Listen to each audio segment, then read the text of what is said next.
Ambassador of the Islamic Republic of Iran to Kenya, Your Excellency Dr. Chava Armaki, the High Commissioner of Pakistan to Kenya, Madam Saida Shamlin,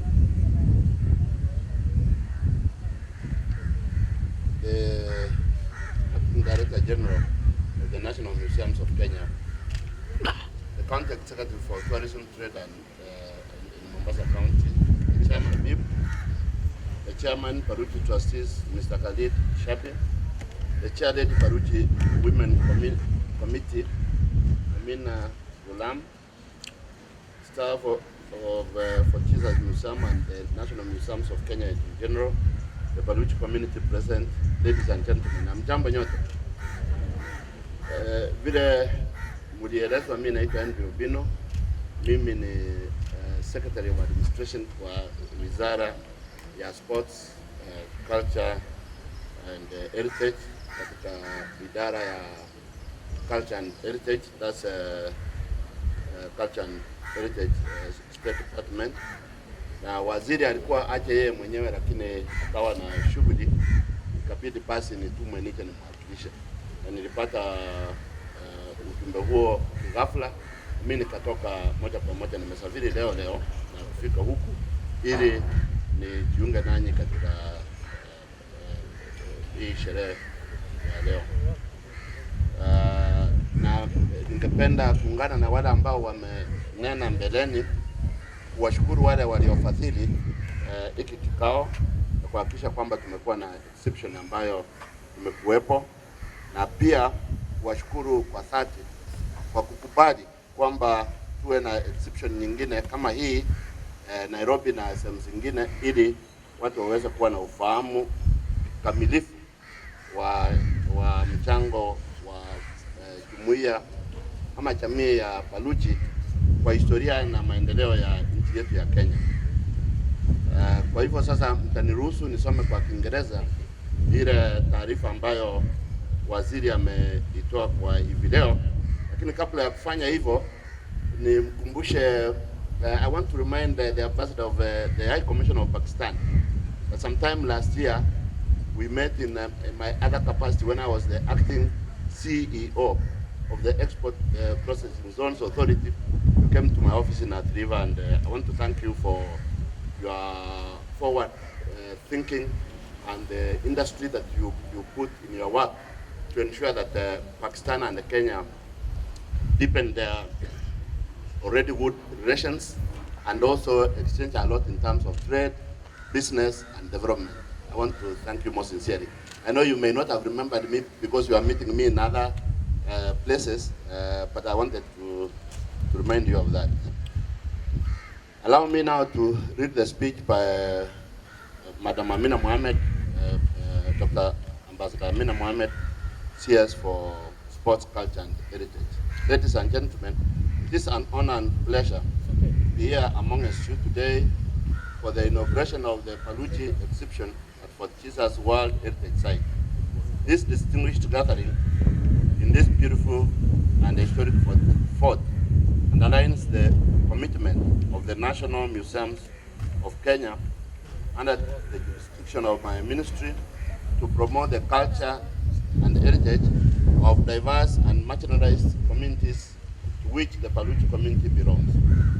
The Constitution of Kenya 2010 recognizes culture as the foundation of the nation and as the cumulative civilization of the Kenyan people and nation.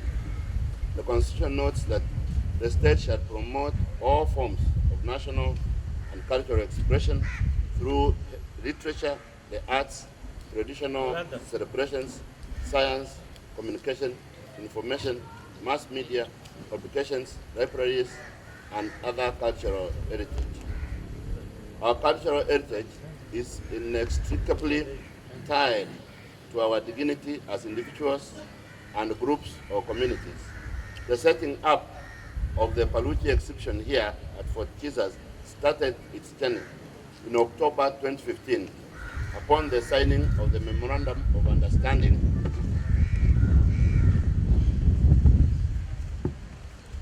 between the National Museums of Kenya, the Asian African Heritage Trust, and the Baluchi community. This memorandum of understanding defined the roles of the three entities. The National Museums of Kenya was to provide the space for putting up the exhibition. The Asian African Heritage was to provide logistical support. The Baluch community had the undaunting task of actually realizing the objective of putting the exhibition. This tripartite partnership sets the best example, whereby each party carries out its duty diligently.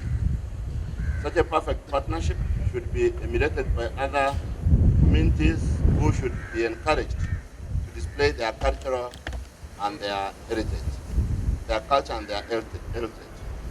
Without preempting what is displayed in this exhibition, I would like to note that the Baluchi people came from the coastal area of Balochistan, province which is shared by both Pakistan and Iran.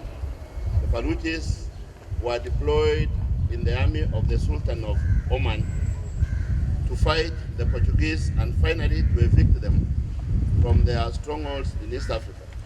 The first Baluchi group in East Africa then settled and intermarried with the local Waswahili, assimilating into their culture and society.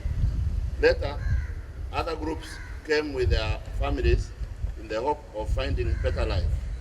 Mombasa, specifically the Makadara area, is the earliest Baluchi settlement in East Africa. The Baluchi in East Africa developed a cosmopolitan lifestyle. Among all the communities originating from the Asian continent who settled in East Africa, the Baluchi is the only one that has most fully integrated with the local Swahili community. This assimilation was a double-edged sword. While this assimilation had its advantages of uniting the Baluchi peoples with the local Swahili community, it also meant that the Baluchi language, attire, cuisine, culture, and heritage started eroding slowly and becoming assimilated in the Swahili culture. Today, the identity of the Baluchi is in danger of extinction. The Baluchi language that was spoken by their forefathers, the attire that was proudly worn by the Baluchi grandfathers and grandmothers, and even the delicious Baluchi cuisine are now things of the past and on the verge of extinction. Erosion of the Baluchi culture and heritage and the loss of identity of the Baluchi community has led the youths to engage in activities that go against societal norms. This cultural erosion has best been summed up by Feroz Noruji in this book. Feroz Noruji also reminds us of the Bermuda Triangle, some famous case. We'll talk about that in another day. But this cultural erosion has best been summed up by Feroz Noruji in his book, Conserving the Intangible, the Asian Identity in Kenya, when he noted that the impact of these losses is severe where conservatory steps are absent. The community loses its cultural bearings, its self-worth, and often the records and means to reverse the situation. The number of persons with knowledge of its cultural and faith practices and language drops steeply to levels that threaten its survival. Its political power becomes negligible. The resultant economic decline turns most often to endemic poverty. The setting up of this exhibition aims to reverse the loss of culture and heritage of the Baluchi community in East Africa.